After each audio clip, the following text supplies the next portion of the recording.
Bayangin ada seorang pemimpin negara yang suka bercanda, nggak peduli protokol, bahkan tidur di tengah rapat. Nggak kelihatan tegas, nggak suka marah-marah, tapi justru dia yang paling ditakuti lawan-lawan politiknya. Kok bisa? Inilah kisah tentang Gus Dur, pemimpin nyeleneh yang filosofinya masih relevan sampai sekarang. Jangan skip, karena yang satu ini wajib kamu tahu. Gus Dur atau Abdurrahman Wahid adalah presiden keempat Indonesia. Tapi kalau dibandingin sama presiden lain, dia ini beda banget. Gaya kepemimpinannya santai, sering lempar candaan, bahkan pernah ketiduran di tengah rapat. Buat banyak orang, ini kelihatan aneh. Seorang pemimpin negara, tapi kelakuannya jauh dari kata kesan kaku dan serius. Tapi justru karena itulah dia disebut pemimpin yang nyeleneh. Nyeleneh di sini bukan berarti sembarangan, tapi beda dari yang biasanya. Kalau pemimpin lain cenderung jaga image dan berusaha kelihatan berwibawa, Gus Dur malah nggak peduli. Dia nggak takut buat bikin lelucon di depan publik, nggak segan buat ngeledek lawan politiknya, bahkan sering ngeluarin komentar yang bikin banyak orang geleng-geleng kepala. Ada satu momen ketika seorang wartawan nanya soal perombakan kabinet, dan jawaban Gus Dur cuma gitu aja kok repot. Simple, tapi dalam inilah yang bikin dia dikenal sebagai pemimpin yang gak biasa.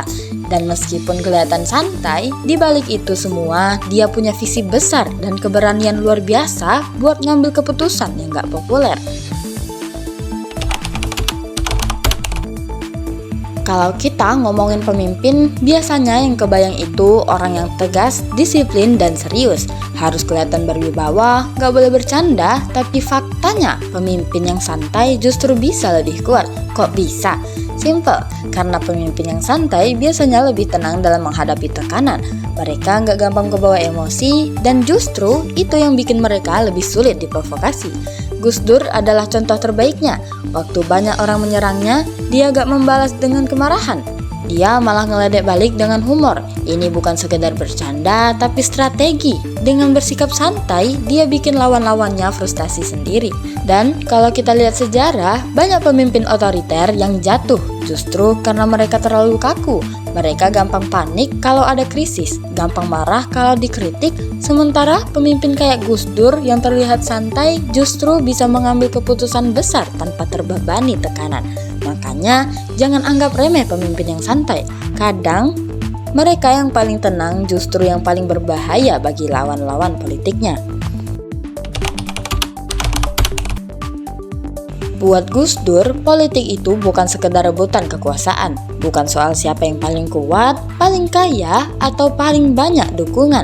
Politik menurut dia adalah alat buat memperjuangkan kemanusiaan. Makanya pas jadi presiden, dia langsung bikin kebijaksanaan yang pro keberagaman.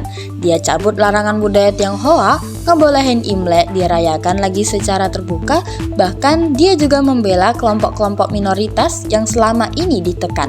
Buat sebagian orang, langkah ini kontroversial. Bahkan banyak yang gak suka, tapi Gus Dur gak peduli. Buat dia, politik itu bukan buat menyenangkan kelompok tertentu, tapi buat memastikan semua orang diperlakukan dengan adil. Jadi, kalau pemimpin lain fokus jaga citra atau cari dukungan politik, Gus Dur lebih fokus sama nilai-nilai kemanusiaan. Dia lebih peduli sama keadilan daripada sekedar jadi populer. Dan ini yang bikin dia beda. Dia bukan cuma pemimpin negara, tapi juga pemimpin moral yang ngajarin kita bahwa politik itu harus berpihak pada orang-orang kecil. Dulu, politik itu dianggap dunia yang kaku, penuh intrik, dan serius banget. Pemimpin harus kelihatan tegas, bicara pakai bahasa yang baku, dan berusaha jaga citra sebaik mungkin. Tapi Gus Dur datang dan ngehancurin semua stereotip itu. Dia ngajarin kalau politik gak harus selalu formal dan tegang. Bahkan justru dengan santai dan humor, dia bisa menghadapi tekanan politik yang gila-gilaan. Waktu dia digulingkan dari kursi presiden, orang-orang ngira dia bakal marah atau melawan. Tapi apa yang dia bilang? Saya turun, negara gak akan runtuh kok. Banyak pemimpin kalau kehilangan jabatan pasti berusaha mati-matian buat mempertahankan kekuasaannya. Tapi Gus Dur beda. Dia menunjukkan kalau politik itu bukan soal ngotot buat tetap berkuasa, tapi soal bagaimana meninggalkan jejak yang berarti.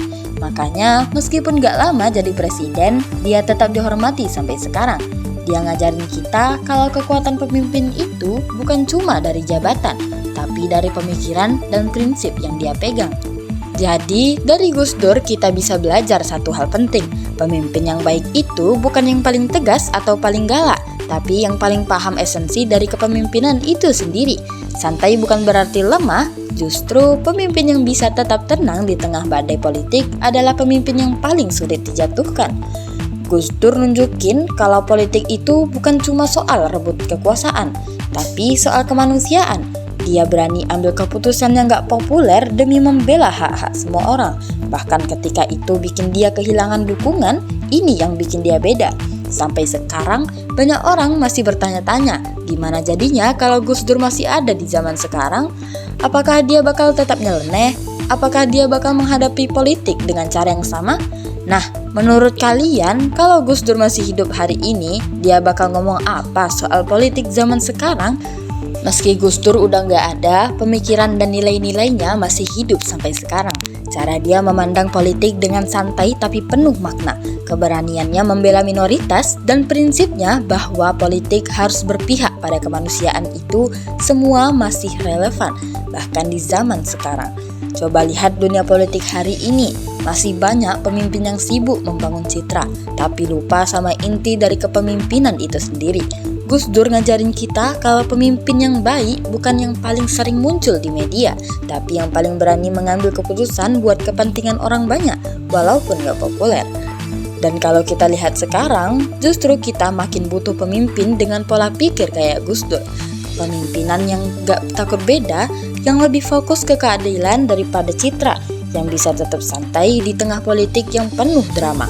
Jadi, pertanyaannya, kita masih bisa menemukan pemimpin seperti Gus Dur di zaman sekarang? Atau justru pemimpin kayak gini makin langka? Gus Dur pernah bilang, humor itu tanda kecerdasan. Jadi, kalau kalian suka pembahasan kayak gini, mungkin kalian termasuk orang-orang yang cerdas. Tapi serius, kalau kalian penasaran sama filosofi pemimpin lain yang gak kalah unik, cek video kita yang lain. Dan kalau kalian punya pendapat soal Gus Dur atau pemimpin nyeleneh lainnya, langsung aja tulis di komentar. Mau debat? Boleh, mau bercanda juga boleh.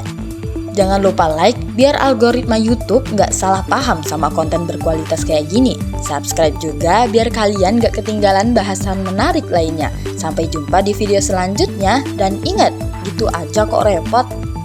Terima kasih.